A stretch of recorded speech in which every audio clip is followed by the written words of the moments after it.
తెలియదు. మరి కమిషన్లన్నీ ఏడికి పోయినట్టు అంటే ఇప్పుడు డౌట్ వస్తుంది. ఎందుకంటే మన ఒక పెద్ద మనిషి సినిమా ప్రొడ్యూసరు రియాల్టర్ చచ్చిపోయాడు దుబాయ్లో, కేదార్ బాబు.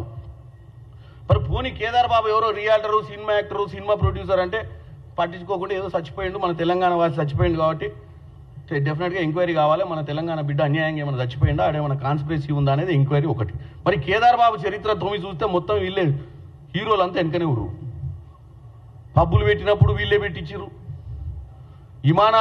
విమానాల కంపెనీ పెట్టించి విమానాలు కిరాయికి తిప్పే సంస్థ వీళ్ళే పెట్టించారు. దుబాయ్లో ఇక దుబాయ్ అంటే మీకు చాలా మందికి దుబాయ్ అంటే ఓన్లీ ఆడ బుర్జ్ ఖలీఫా చూడనిక ప్రజలు పోతారన్న ఒక అపోహ ఉంటుంది కామన్ మ్యాన్కి. దుబాయ్ అంటే ఏంటంటే నల్లధనాన్ని తెల్లధనం చేసుకోనికే ఒక ట్యాక్స్ హెవెన్. అది ప్రపంచ దేశాలలో ఎక్కడ కూడా ఈ కరప్టెడ్ పొలిటీషియన్స్ వాళ్ళ డబ్బును దాచుకోనికే వాడుకునే జాగానే దుబాయ్. ఈ దుబాయ్లో కేదార్ అనే వ్యక్తి ఆ రోజు 10 సంవత్సరాల్లో నీళ్లు నిధులు నినాదంతో తెచ్చుకున్న తెలంగాణను లూటీ చేసిన పైసలు దుబాయ్కి పోయినాయని నాకు డౌట్. దీనికి సమాధానం చెప్పాలి. ఈ కేదార్ అనే వ్యక్తి ఈయన 22వ తారీఖు ఈయన దుబాయ్ పోతే ఆయన 24వ తారీఖు చచ్చిపోయింది పొద్దున. మరి ఏం జరుగుతుంది? వీళ్ళకి సంబంధాలు ఉన్న వ్యక్తి బీఆర్ఎస్ పార్టీ పెద్ద నాయకులు ఉన్న 4 నాయకులకు కుటుంబ సభ్యులకు అత్యంత సన్నిహితుడు దుబాయ్లో చచ్చిపోయినప్పుడు అదే సమయంలో సరే నేను వాళ్ళు దావతులు చేసుకోనిక పోయిర్రో, దావతులు చేయనిక పోయిర్రో, ఇంకా దేనికి పోయిర్రో మనకు తెలియదు. కాకపోతే ఆ రోజు డెఫినెట్గా కొంతమంది ముఖ్య నాయకులు అక్కడ ఉర్రు. మరి వీళ్ళకి అక్కడ పోవాల్సిన అవసరం ఏంది? అదే సమయంలో కేదార్ అనే వ్యక్తి ఓవర్ నైటు ఎలా చచ్చిపోయిండు దానికి ఎంక్వైరీ జరగాలి. ఎందుకంటే కిషన్ రెడ్డి గారు ఈరోజు తెలంగాణలో ఒక బాధ్యత గల సెంట్రల్ క్యాబినెట్ మినిస్టరు. నేను కిషన్ రెడ్డి గారికి ఓపెన్ లెటర్ రాస్తున్నా దీని మీద ఎంక్వైరీ చేయమని. మీకున్న సెంట్రల్ ఏజెన్సీస్ మళ్ళీ ఎవరో వచ్చి చెప్తారు మాకేం సంబంధం, దుబాయ్లో మా ప్రభుత్వం ఉందా అంటారు. ఎవడో అమెరికాలో మా ప్రభుత్వం ఉందా అన్నట్టు. దుబాయ్లో మీ ప్రభుత్వం ఉందా అని కాదు, అమెరికాలో ప్రభాకర్ రావు తెమ్మంటే అమెరికాలో మా ప్రభుత్వం లేదు కదా అన్నాడు ఒక పెద్ద మనిషి. ఎవరు? ఇదే కిషన్ రెడ్డి గారు, బండి సంజయ్ గారు. నేను ఇప్పుడు కిషన్ రెడ్డి గారికి దుబాయ్లో కూడా మీ ప్రభుత్వం లేదని తెలుసు, కానీ తెలంగాణ ప్రజలకు సెంట్రల్ గవర్నమెంట్ తలుచుకుంటేనే ఏజెన్సీలు పనిచేస్తాయి వేరే ప్రభుత్వాలతోటి, వేరే దేశ ప్రభుత్వాలతోటి. తెలంగాణ రాష్ట్ర ప్రభుత్వం దుబాయ్ ఉన్నటువంటి గవర్నెన్స్ తోటి ఆపరేషన్ చేయదు. ఈ వ్యక్తి నార్మల్ వ్యక్తి కాదు. ఈ వ్యక్తి కేదార్ అనే వ్యక్తికి అత్యంత సన్నిహితుడైనటువంటి వ్యక్తి. ఇవాళ తెలంగాణ సొత్తు ఇక్కడికి పోయింది ఏ దేశంలో ఉందనేది కూడా తెలుసుకోవాల్సిన ప్రయత్నంలో ఇది ఒక భాగం. కాబట్టి కిషన్ రెడ్డి గారు తెలంగాణ ప్రజల కోసం రోజు రాత్రి పగలు అన్నం తినకుండా కష్టపడే వ్యక్తి.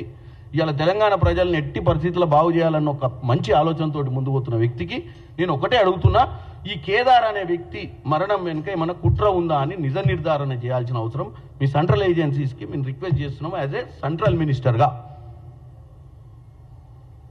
ఈరోజు నేను ఒకటే చెప్తున్నా, రోజు పొద్దున్న లేస్తే ప్రభుత్వం మీద విష ప్రచారం చేయాలన్న ఆలోచనను మానుకొని ప్రభుత్వం చేసే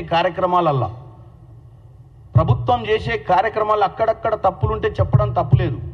ఇవాళ వచ్చి అసెంబ్లీలు ఇందాక చెప్తున్నాను, నేను వచ్చి అసెంబ్లీలు తెలుసుకుంటాను. ఏందే అసెంబ్లీలో తెలుసుకునేది? ఫస్ట్ మీ మామని రమ్మని అసెంబ్లీకి, లేదా మీ మామ ఉద్యోగం కూడబీకి నువ్వు తీసుకొని అసెంబ్లీకి రా. అంతే తప్ప నువ్వు వస్తాం ఏంది వస్తారు? అసెంబ్లీ పెట్టినప్పుడు ఏం చేస్తుర్రు? అసెంబ్లీల కంటే ఎక్కువ బయట రోడ్ల మీద ఆడిడ సోషల్ మీడియాలోనే ఎక్కువ మాట్లాడుతున్నారు మీరు. దీనికి మీకు ఎమ్మెల్యే పదవులు అవసరమా? ఎవడైనా మాట్లాడచ్చు సోషల్ మీడియాలో, ఏదైనా మాట్లాడవచ్చు బాధ్యతారహితంగా. నేను హరీష్ రావు గారికి ఒకటే చెప్తున్నా, హరీష్ రావు గారు మనకు మాటలు వచ్చని తెలుసు, ప్లస్ నీకు శివరాజకీయాలు నీకేం కొత్త కాదు. ఎందుకంటే నీకు మంచి పేరే ఉంది. ఏది నీ నోట్లకెళ్ళి వచ్చే అంశాలు రాజీనామా, అగ్గిపెట్టే, శివరాజకీయాలు, వీటన్నిటికీ నీకు మంచి అనుబంధం ఉంది. ఎందుకంటే మనకు రాజీనామాలు కొత్త కాదు, ఎలక్షన్లు కలెక్షన్లే మన నినాదం. ఒకప్పుడు 2002లో పార్టీ పెట్టినాక మన నినాదమే ఎలక్షన్ కలెక్షన్. రాజీనామా అంటే మనకు ఫస్ట్ వర్డ్ డిక్షనరీలా చేస్తే కలెక్షన్ అయిద్దని. అగ్గిపెట్టే ఇంకా శివరాజకీయాలు. దీంట్లో కూడా మన కనెక్షన్ ఏందో తెలంగాణ ప్రజలకు తెలుసు. ఇవాళ ఎస్ఎల్బీసీలో కూడా గదే శివరాజకీయం, గదే పనికిరాని ముచ్చట్లు. కాబట్టి హరీష్ రావు గారు ఇంకా చెప్పి అరిగిపోయింది రికార్డు. గత సంవత్సరం నరల ఒక్క రోజన్న తెలంగాణ ప్రజలకు అర్థమయ్యే విధంగా రాష్ట్ర ప్రభుత్వం ఏం చేస్తుంది, రాష్ట్ర ప్రభుత్వం ఎంత చేస్తుంది, రాష్ట్ర ప్రభుత్వం ఏమైనా పని చేస్తుందా అని చెప్పే దాంట్లో మీరు విఫలమైపోయారు. ఏది తప్పుడు ప్రచారం చేయడంలో నెంబర్ 1. సోషల్ మీడియాలో కూడా మీరే నెంబర్ 1 మేము ఒప్పుకున్నాం. ఎందుకంటే మీకు సోషల్ మీడియాలో మీరు సూపర్. తప్పుడు ప్రచారమే కదా చేయాల్సింది. మంచి ప్రచారం చేయాలంటే చాలా ఆలోచించి చేయాలి. కన్స్ట్రక్టివ్ ప్రాసెస్కి డిస్ట్రక్టివ్ ప్రాసెస్కి చాలా తేడా ఉంది. కన్స్ట్రక్టివ్ ప్రాసెస్ అనేది ఒక లెంతీ టైం తీసుకుంటుంది కట్టాలంటే. కూలగొట్టాలంటే 1 సెకండ్లో కూలగొట్టవచ్చు. మీది డిస్ట్రక్టివ్ ఆలోచన కాబట్టి మీ డిస్ట్రక్టివ్ ఆలోచన ప్రజలపై రుద్దొద్దని కోరుకుంటున్నాం.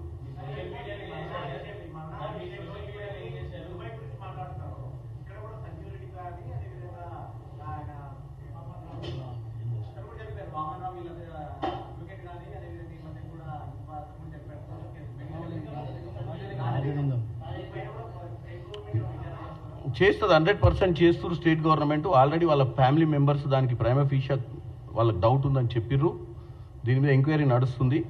ఈ పర్టికులర్ ఇష్యూ ఏంటంటే దుబాయ్లో జరిగింది కాబట్టి స్టేట్ గవర్నమెంట్కి కంపల్సరీ సెంట్రల్ గవర్నమెంట్ మద్దతు ఇస్తేనే ఇట్లాంటి ఎంక్వైరీలు జరుగుతాయి.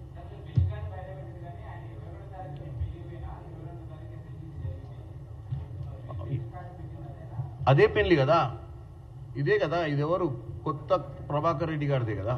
6వ తారీఖు మీకు వాట్సాప్లో షేర్ చేసింది. ఇది చేస్తా, ఈ లెటర్ చేస్తా. పెళ్లికి పోతే తప్పలేదు. 6వ తారీఖు ఉన్న పెళ్లి 20వ తారీఖు కూడా తప్పు. అది తర్వాత మీరు హరీష్ రావు గారిని అడగండి ఏ పెళ్లికి పోయిండో. పెళ్లికి పోయిండా ఎవరిదైనా పెళ్లి చేయడానికి పోయిండా అది తేలాలి. ఇప్పుడు ఏ పెళ్లికి పోయిండు? అగ్గిపెట్టె తోటి పోయిండా, అగ్గిపెట్టె లేకుండా పోయిండా?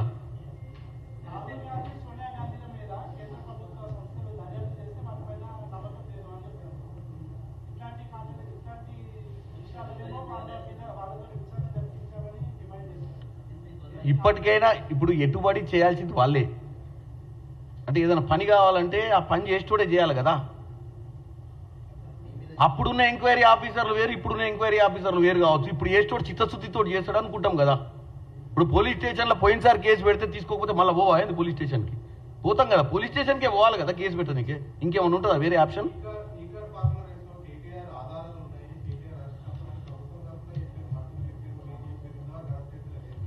ఈ ఈడీ ఉంది కదా వాళ్ళ కానిస్టేబుల్ మాదిరి. ఇంతకుముందు ఈడీ అంటే 10 ఏళ్ల క్రితం ఓనికి తెలియకపోవు. ఈడీ కూడా వచ్చి కాగితాలన్నీ తీసుకుపోయింది కదా. అరే బీఆర్ఎస్ పెద్దలకు ఢిల్లీకి ఉన్న పెద్దలకు ఏం సంబంధం ఉందో మరి. వీళ్ళని ముట్టుకోరు, వాళ్ళ మీద ఈగ వాళ్తే వాళ్ళు ఊకోరు.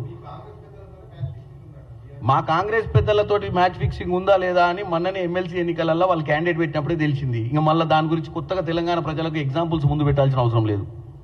8 మంది ఎంపీలను ఇచ్చిర్రు బ్రహ్మాండమైన గిఫ్ట్ ఢిల్లీకి బీఆర్ఎస్ వాళ్ళు బీజేపీకి.